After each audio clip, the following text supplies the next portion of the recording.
গীতসংহিতা ৩৯ অধ্যায়।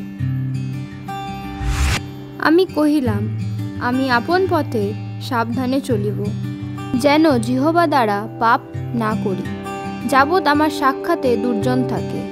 আমি মুখে জালতি বাঁধিয়া রাখিব, আমি নীরবে বোবা হইয়া রহিলাম, সৎ কথা হইতেও বিরত থাকিলাম।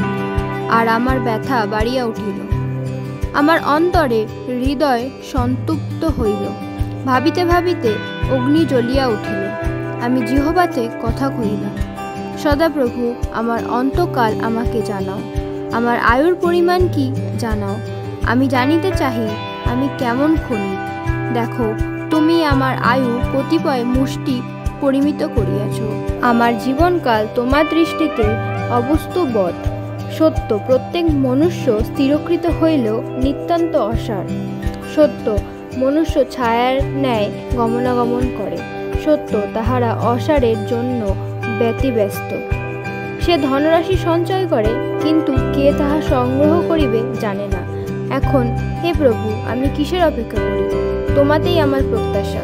আমার সমস্ত অধর্ম হইতে আমাকে নিস্তার করো, আমাকে মূঢ়ের ধিক্কাস্পদ করিও না।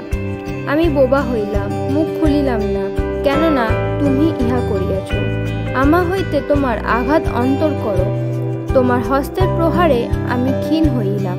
তুমি যখন অপরাধ প্রযুক্ত মনুষ্যকে ভর্ৎসনার দ্বারা শাসন করো, তখন কীটের ন্যায় তাহার সৌন্দর্য বিলীন করিয়া থাকো। সত্য, প্রত্যেক মনুষ্য অসার মাত্র।